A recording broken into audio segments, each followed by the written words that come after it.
Aku pikir les privat itu bakal jadi hal paling membosankan di hidupku. Cuma duduk, ngerjain soal, terus dimarahin kalau salah. Dari awal aku udah males banget pas mama bilang, kamu ikut les ya, biar nilai nggak jeblok terus. Dalam pikiranku, les itu cuma bikin capek kepala. Udah sekolah aja rasanya kayak nggak habis-habis. Ditambah lagi sama orang asing yang bakal ngawasin aku di rumah. Apalagi aku tuh tipe yang gampang bosen. Kalau disuruh duduk lama-lama buat belajar, pasti mataku udah ngantuk duluan. Tapi ternyata semua berubah sejak aku kenal Mas Arga, guru privat baruku. Pertama kali dia dateng, aku nggak nyangka kalau orangnya masih muda. Aku kira bakal dapet guru yang udah bapak-bapak atau ibu-ibu, yang ngomongnya formal dan kaku. Tapi ternyata Mas Arga baru lulus kuliah. Wajahnya rapi banget, kulitnya bersih, pakai kemeja lengan panjang digulung sampai siku. Celana bahan yang simpel tapi kelihatan necis. Dia bawa tas selempang isi buku-buku tebel dan laptop. Tapi entah kenapa, aura dia tuh bukan kayak guru pada umumnya. Lebih kayak kakak tingkat keren yang sering jadi rebutan adik-adik kelas di kampus. Aku sempat bengong waktu mama ngenalin, ini Arga, dia yang bakal ngajar kamu seminggu 3 kali. Aku cuma bisa senyum canggung, tapi dalam hati aku mikir, wah ini kayaknya nggak bakal ngebosenin deh. Dari awal duduk di ruang tamu, aku bisa ngerasain kalau cara dia ngomong tuh enak banget. Nggak maksa, nggak bikin aku merasa bodoh, malah bikin aku pengen nyoba lagi kalau salah. Dia suka kasih contoh-contoh yang deket sama kehidupan sehari-hari. Kayak kalau lagi ngajarin matematika, dia bilang, coba bayangin kalau kamu belanja di minimarket terus harus ngitung kembalian. Aku jadi kebawa enjoy, gak terasa waktu 2 jam les itu cepet banget habisnya. Yang bikin aku heran, tatapan matanya tuh kayak punya magnet. Aku gak tahu kenapa, tapi setiap dia jelasin sesuatu sambil liatin aku, jantungku suka deg-degan sendiri.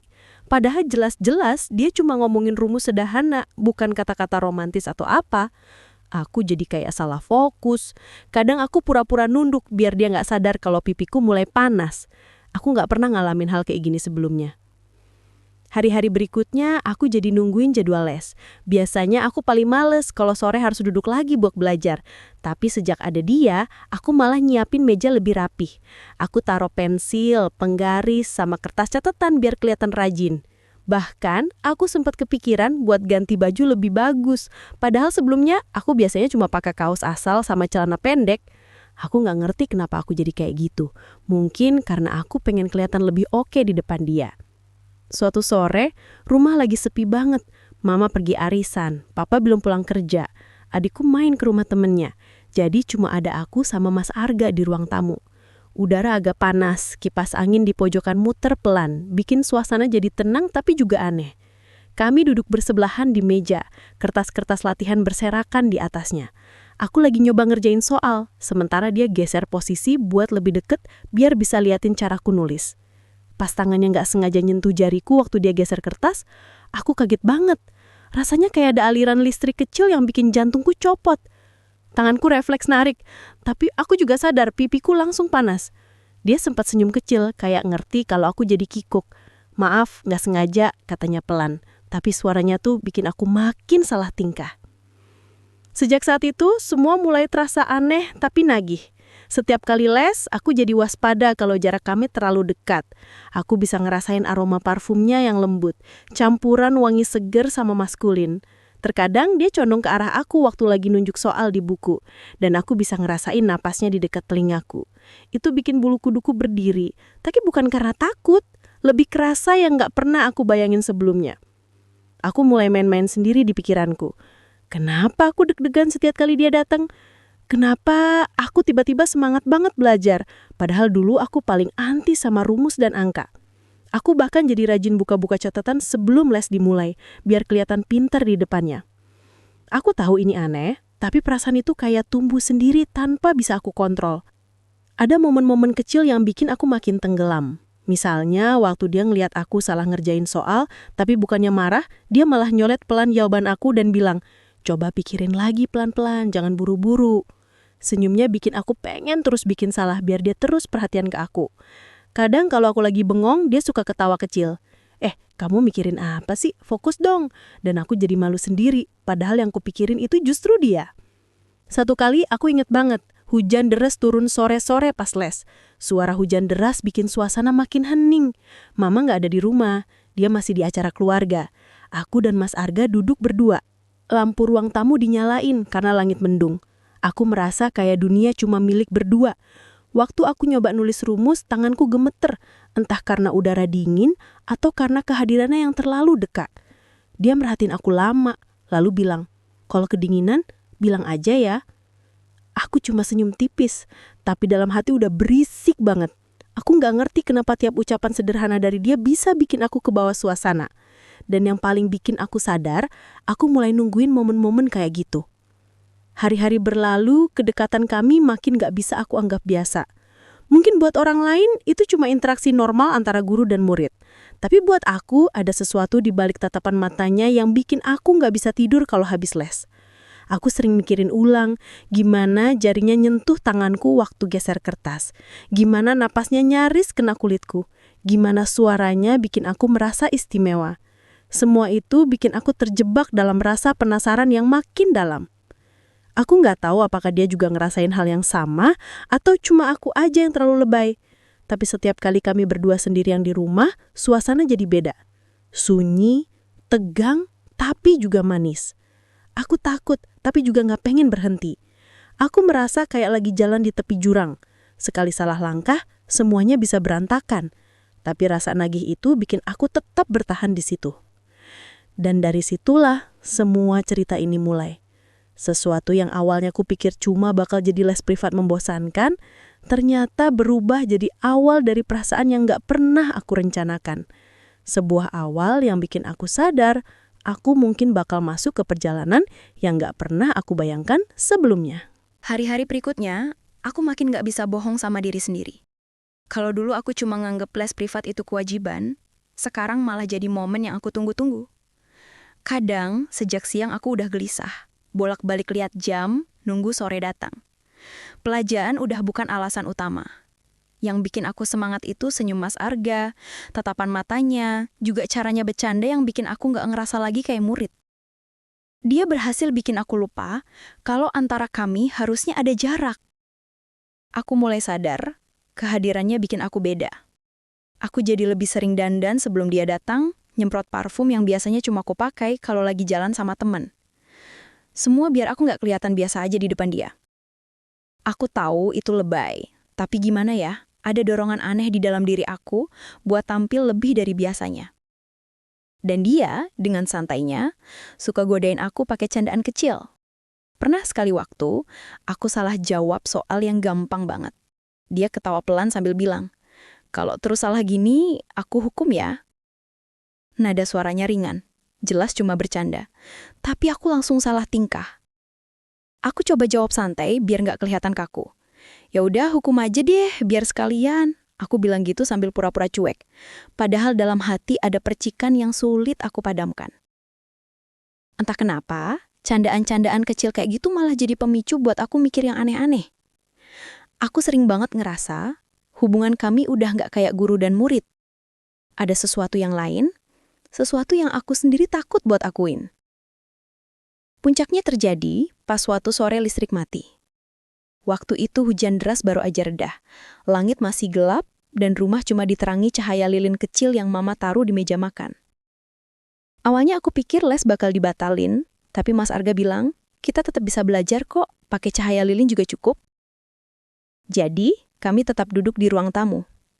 Lilin di meja kecil itu bikin suasana jadi beda banget. Nyala apinya bergetar pelan tiap kali angin masuk dari jendela. Aku bisa ngerasain hening yang gak biasa. Udara tiba-tiba jadi panas, padahal kipas angin masih muter pelan. Tapi rasanya kayak gak ada angin sama sekali. Lilin itu bikin wajahnya kelihatan lebih jelas. Ada bayangan halus di pipinya, dan entah kenapa aku jadi salah fokus. Dia duduk lebih dekat. Mungkin karena cahaya lilin yang terbatas, jadi kami berdua bisa sama-sama lihat kertas soal di atas meja. Tapi jarak itu terlalu tipis. Aku bisa ngerasain lengannya nyaris menyentuh lenganku. Aku berusaha fokus ke soal, tapi otakku kosong.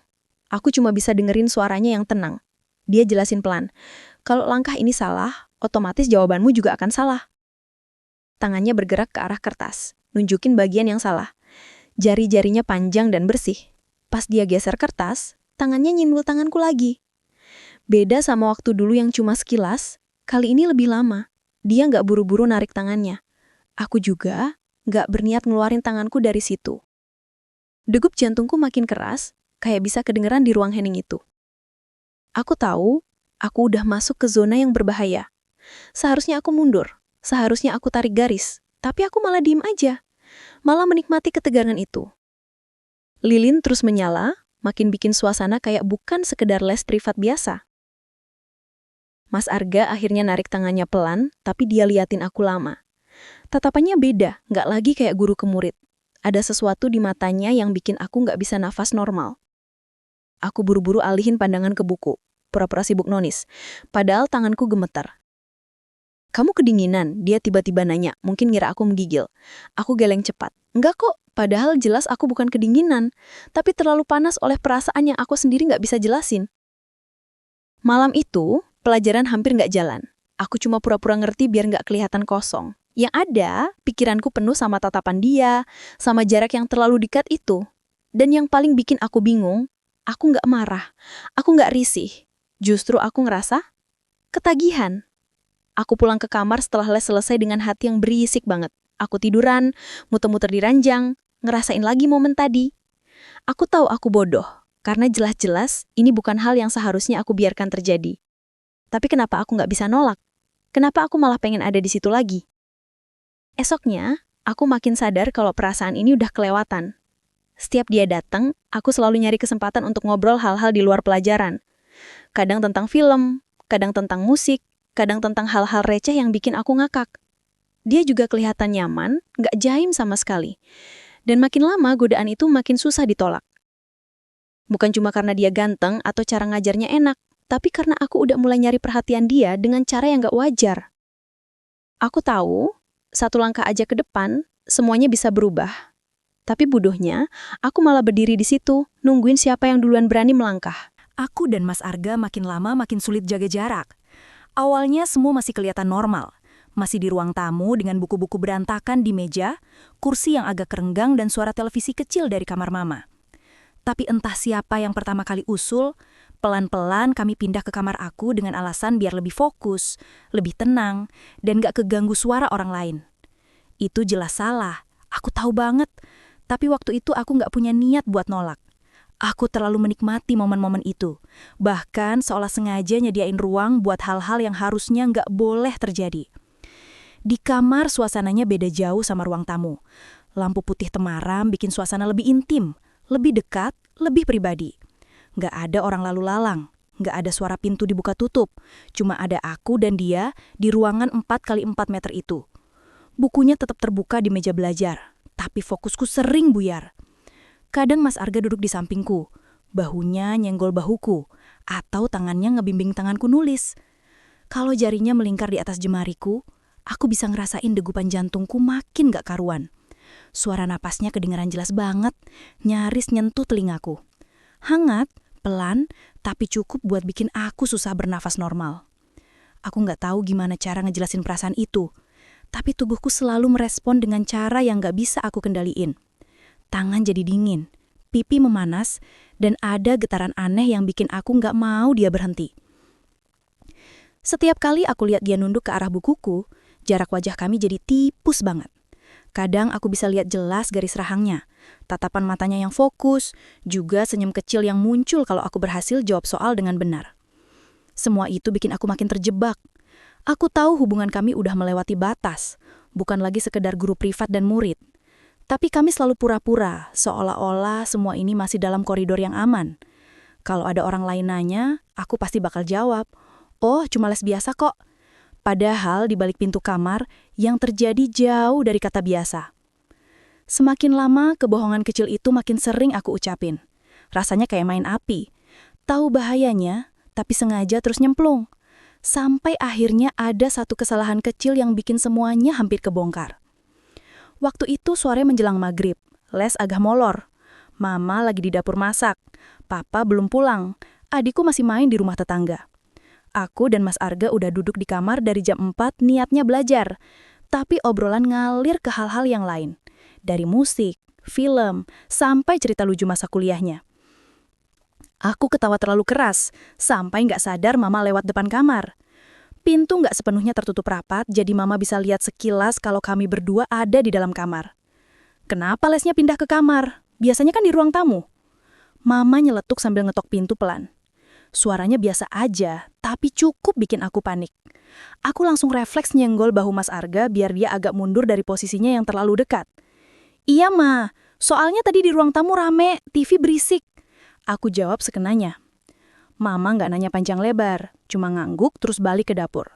Tapi aku tahu kalau Mama lebih lama berdiri di depan pintu, dia pasti bakal curiga. Setelah itu, suasana di kamar jadi aneh. Aku sama Mas Arga sama-sama diam, saling melirik tapi pura-pura fokus lagi ke buku. Jantungku masih deg-degan, bukan cuma karena hampir ketahuan, tapi juga karena aku sadar betapa tipisnya garis antara rahasia dan bencana. Sejak hari itu, aku makin waspada, tapi anehnya justru makin kecanduan. Aku nungguin detik-detik bisa sendirian sama dia di kamar. Rasanya kayak tiap pertemuan itu punya resiko, tapi juga punya keikmatan yang gak bisa aku dapetin dari hal lain.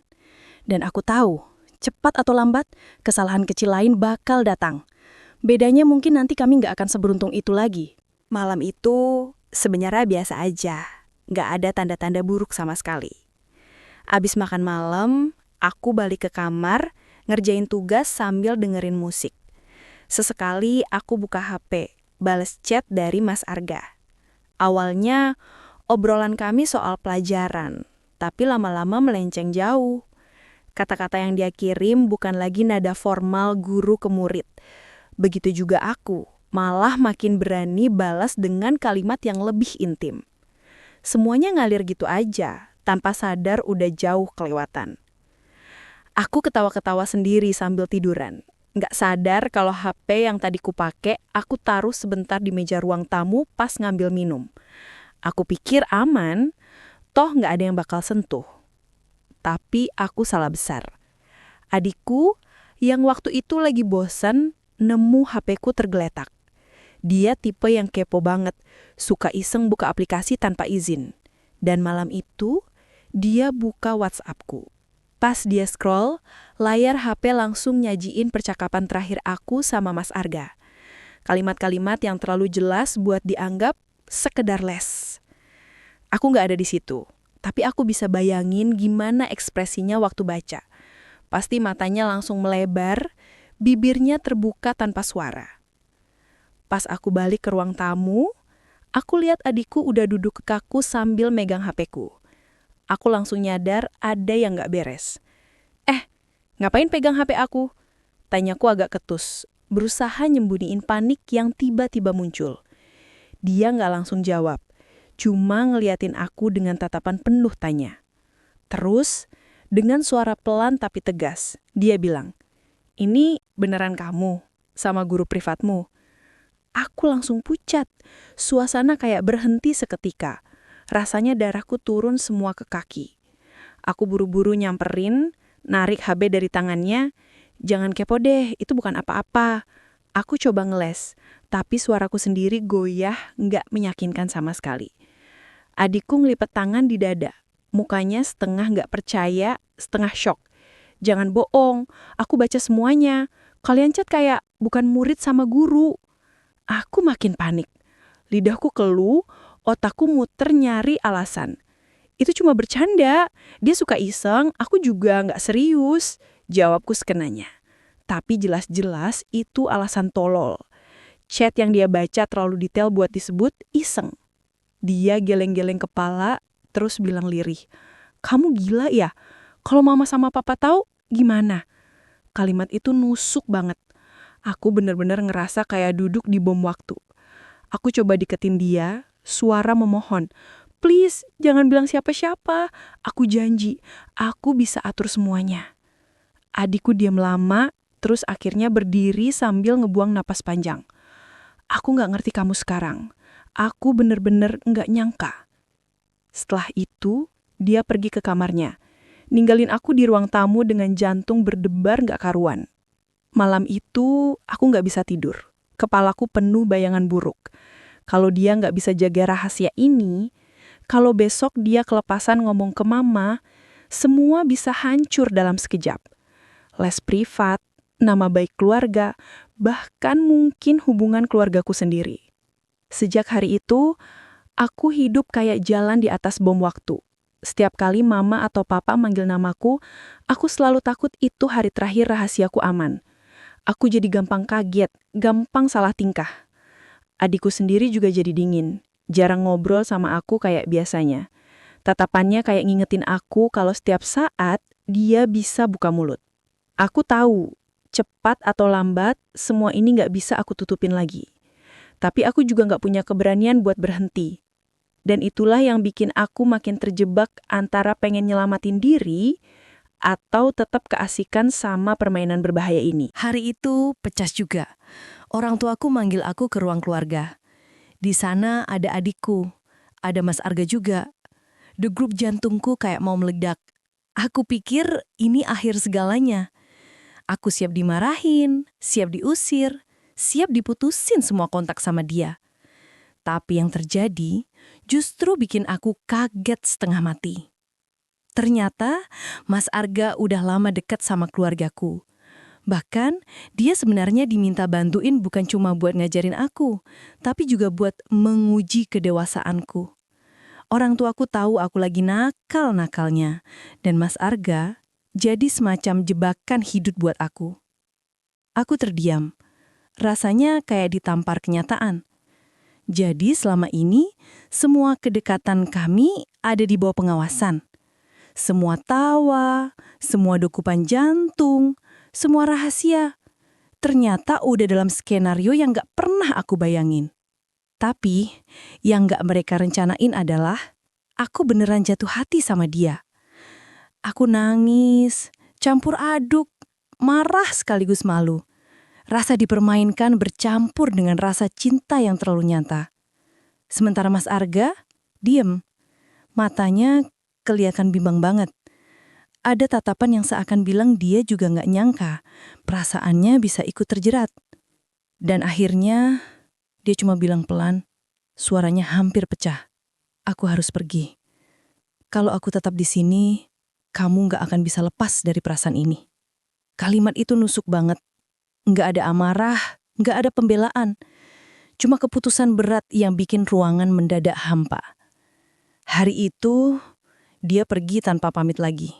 Benar-benar hilang. Aku nggak tahu apakah suatu saat bakal ketemu lagi. Tapi sejak itu, aku ngerti satu hal. Rasa penasaran, godaan, dan cinta terlarang bisa jadi pelajaran paling sakit buat anak muda sepertiku. Kadang, yang kelihatan manis di awal, justru ninggalin luka paling dalam di akhir. Dan sampai sekarang, setiap aku buka buku pelajaran yang dulu sering kami bahas bareng, aku masih bisa ngerasain bayangan dirinya. Bedanya, kali ini aku nggak lagi senyum, tapi mengingat bahwa semua itu cuma bagian dari masa mudaku yang harus aku terima. Seberat apapun rasanya.